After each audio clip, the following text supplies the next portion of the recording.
Por que nossos irmãos protestantes insistem tanto em dizer que após o imperador Constantino, a igreja primitiva se corrompeu, tornando-se inapóstata, sendo introduzida nela várias heresias, sendo que a igreja primitiva foi restaurada somente após a reforma protestante?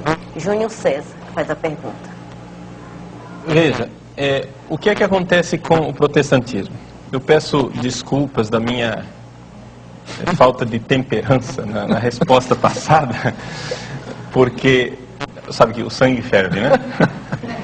Mas o que é que, assim, respondendo de uma forma um pouco mais pacata, a dificuldade dos protestantes é a seguinte: é que eles nasceram numa época de crescente racionalismo, não é? Eles nasceram no século XVI, portanto, eles estão já numa nova visão de mundo, onde eles querem ter certezas das coisas. As coisas têm que ser meio que cartesianas, ideias claras e distintas. As coisas têm que ser bem objetivas. Então você pega o mundo de Calvino, por exemplo. O mundo de Calvino é um mundo muito simples. Se você pega uma catedral medieval, a catedral católica, não é? Ela é cheia de altares laterais, na penumbra, anjos, santos, velas, incenso, etc. Ele é um mundo muito complexo, é um mundo que não entra na nossa mente. Por quê? Porque para nós católicos, nós sabemos, Deus não cabe na nossa cabeça. Portanto, o mundo invisível de Deus, dos seus anjos, dos seus santos, é um mundo que ultrapassa a nossa racionalidade. O que é que faz Calvino? Ele entra numa catedral gótica, como a Catedral de Genebra, não é? Varre aquilo tudo, limpa as paredes, transforma aquilo numa sala de aula com um púlpito. Cada um pegue seu livro e vamos estudar. Sala de aula. Esse é o culto protestante. Não é? Tudo baseado na Bíblia. Está na Bíblia, existe. Não está na Bíblia, não existe. Lutero concordava com isso. Lutero, ele começou a coisa, entende? Mas Calvino radicalizou. E, na verdade, os protestantes que nós temos aqui no Brasil são 99% calvinistas. E não luteranos. Entende? Por isso eu estou pegando Calvino para entender como é que é a mentalidade dos nossos irmãos evangélicos aqui no Brasil. Não é? Eles querem uma certeza, como isso daqui fosse um receituário, como se a Bíblia fosse um receituário muito fácil de ler. Não é? Sem dúvida alguma, sem problema nenhum, está escrito, não está escrito, não está escrito. Só que a gente sabe que a Bíblia é um mundo. A Bíblia não é assim tão fácil. Você encontra uma afirmação e você encontra 10 outras que aparentemente contradizem.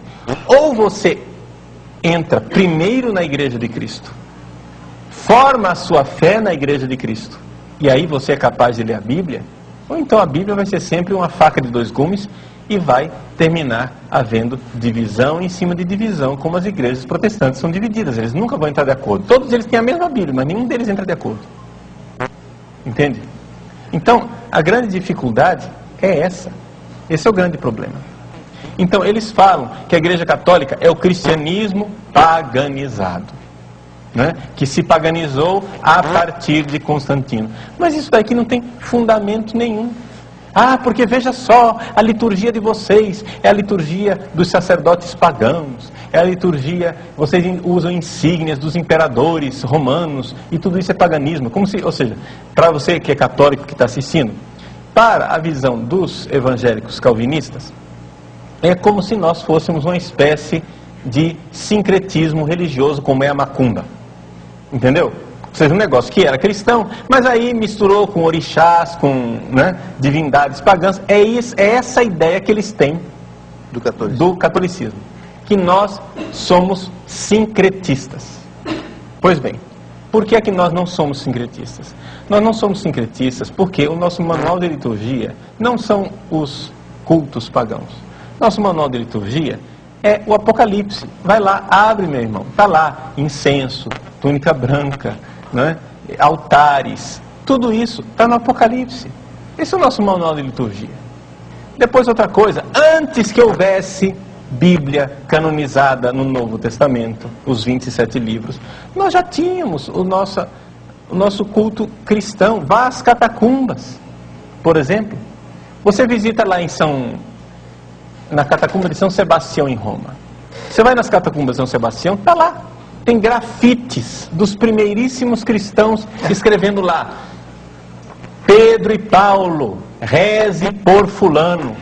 Quer dizer, a intercessão dos santos lá nas catacumbas. A igreja nasceu católica, minha gente. A missa celebrada em cima do túmulo dos mártires. A missa celebrada em cima da memória, que eles chamam memória dos mártires, não, túmulo dos mártires. Não é? E tudo isso não nasceu do nada. Não é? Tudo isso foi uma lenta e gradual gestação orgânica da Igreja de Cristo, que foi aos poucos elaborando a sua liturgia e fazendo as coisas a partir daquilo que são os símbolos, sim, humanos, mas que estão na Bíblia. Que estão na Bíblia. Nós não precisamos que tudo esteja na Bíblia. Nós cremos na igreja, que é santa, mas que tem membros pecadores. A Igreja Católica, ela é santa.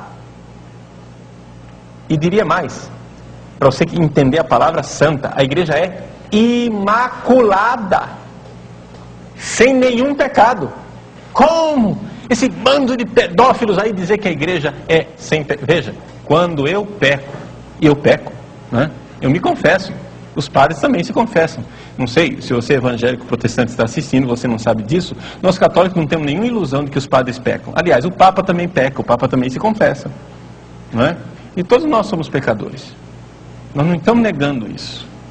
Só que acontece o seguinte: quando eu peco, o que em mim peca não está em comunhão com a igreja. O negócio que nós cremos, nós católicos cremos, é que a fronteira da igreja passa dentro de nós. A fronteira da igreja não é que eu estou dentro da igreja e você aí está fora. Não! A fronteira da igreja passa dentro de mim. Existe ainda dentro de mim muita coisa que ainda não é igreja. Existe ainda dentro de mim muita coisa que não está convertida. Mas existe dentro de mim o meu coração e muita coisa dentro de mim que já é membro do corpo imaculado de nosso Senhor Jesus Cristo. É o joio e o trigo. Exato, o joio e o trigo que estão no dentro de coração nós. de cada um de nós.